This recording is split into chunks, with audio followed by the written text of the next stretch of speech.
All right, what's going on, you guys? Brian here with my AEW Dark and Impact Wrestling recap for this week's episode. We're going to start off with AEW Dark. I'm going to give a quick run through of what happened there on tonight's show. It was Shawn Spears picking up a win in one-on-one action. Lance Archer picking up a win. Ricky Starks victorious. Scorpio Sky uh, won won a match. The unlikely tag team of Brandy Rhodes and Allie, and according to Allie, they are the Nightmare Sisters. Uh, they won a tag team matchup. The Butcher and the Blade, they picked up a victory in tag team action, and the Young Bucks won the main event of this week's episode of AEW Dark. So now on to Impact Wrestling. Of course, the countdown is on till Slammiversary, and what a week it has been as far as news for Impact Wrestling, and a lot of it not a lot of it having to do with changes being made to Slammiversary as far as the world title picture is concerned. Originally, it was scheduled to be Tessa Blanchard, the Impact World Champion, defending against Eddie Edwards, Ace Austin, Trey, and Michael Elgin in a five-way elimination match. However, that has now been changed to a four-way match because Tessa Blanchard no longer with Impact Wrestling. They terminated her contract due to several issues between the two parties. And Michael Elgin, according to reports, has either been let go or suspended, but he will not be at Slammiversary. So Trey, Eddie Edwards, and Ace Austin will all three of them will still be in the match, but there will be a fourth mystery opponent as revealed on this week's episode of Impact Wrestling. Who will that be?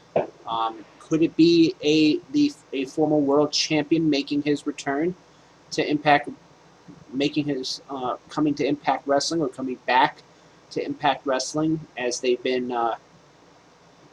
revealed? That it's going to be a former world champion.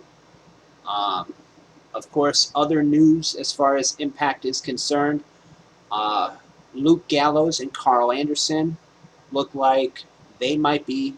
They are reportedly coming to Impact Wrestling. Um, Impact has reached out to them about doing a deal with them. Their deals, if they are coming to Impact, would still allow them to work for New Japan should they choose to. So we'll have to wait and see. They did kind of throw a hint that they might be coming because on this week's episode, during a backstage segment where the North were complaining about to Scott D'Amore, before he met with the North was on the phone about some kind of Good Brothers coming in, and trying to get a deal with, together. So, and of course, Gallows and Anderson are known as the Good Brothers, or that's their not their tag name, but like their names that they've been given, because they're like brothers.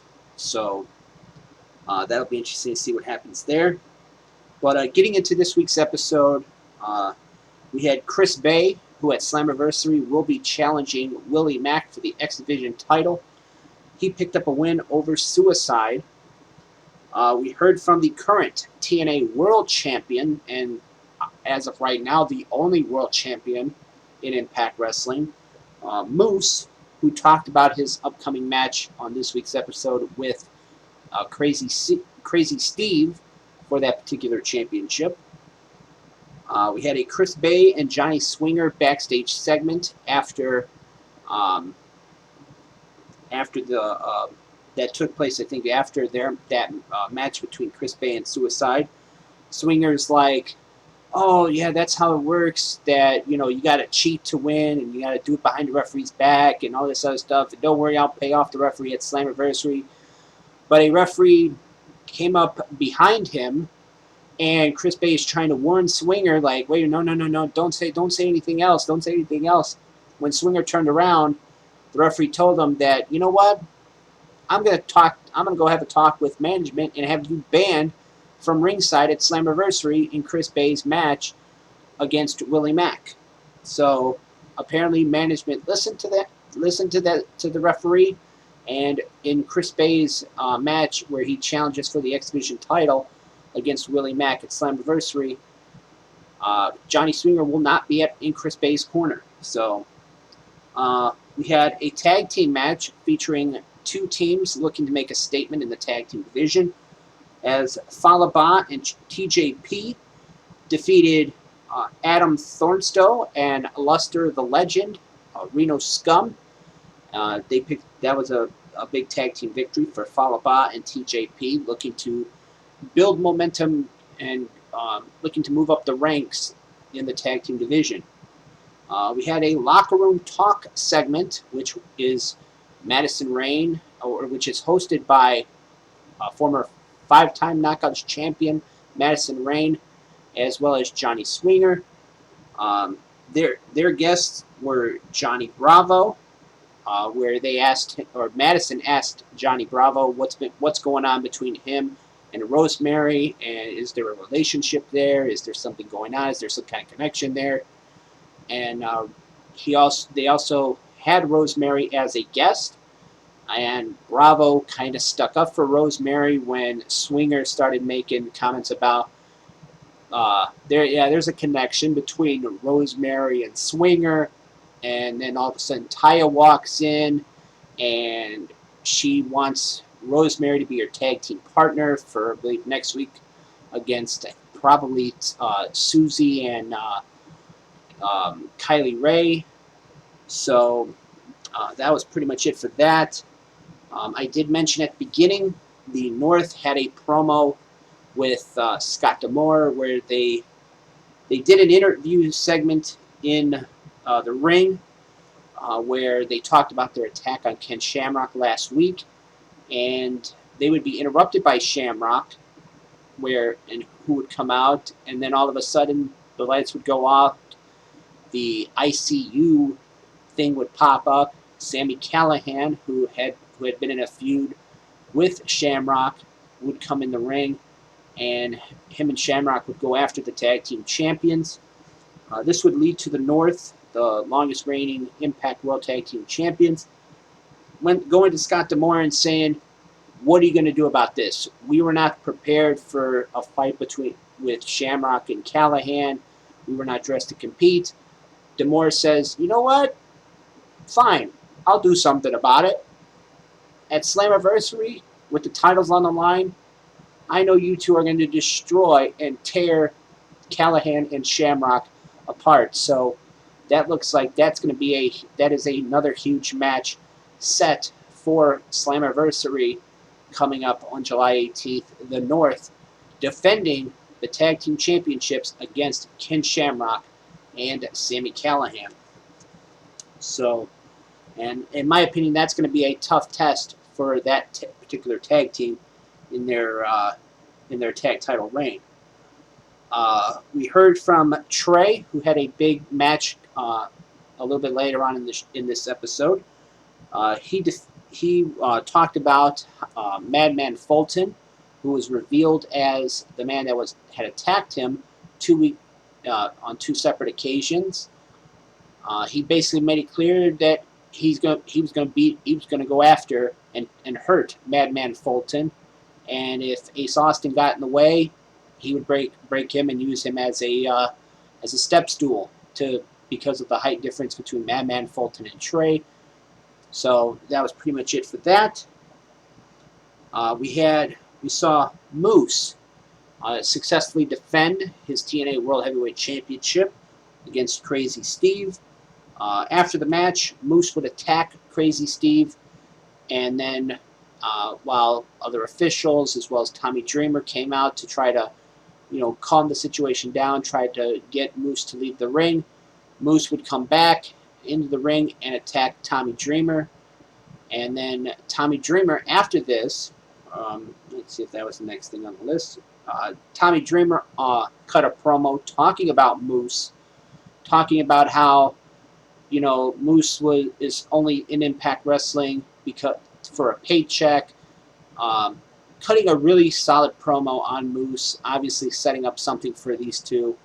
Maybe at Slammiversary, maybe next week on Impact. We'll have to wait and see.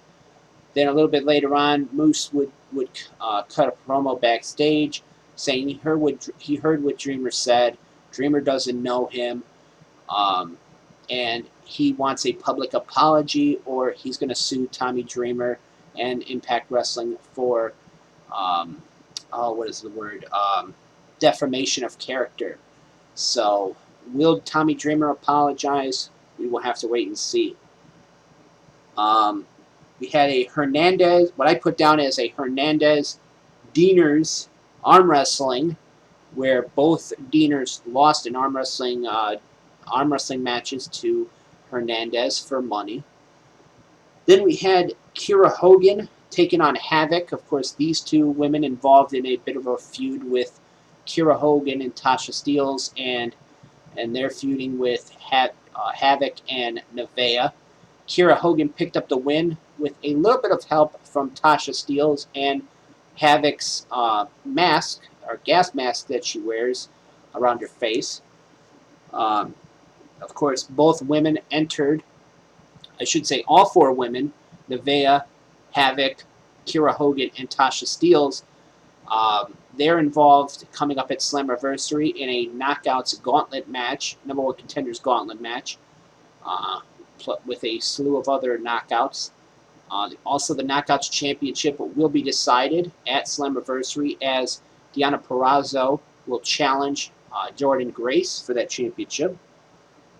Then in the main event, it was Madman Fulton taking on Trey, and Trey would get disqualified when he would use Ace Austin's cane to hit Madman Fulton. He would then grab a chair, he would hit Ace Austin in the ribs on the outside of the ring, and then would go after Madman Fulton using the chair against him. And that was pretty much it for this week's episode. They then teased that about Eric Young possibly coming back, but because we would see Eric Young's alter ego's Super Eric's costume.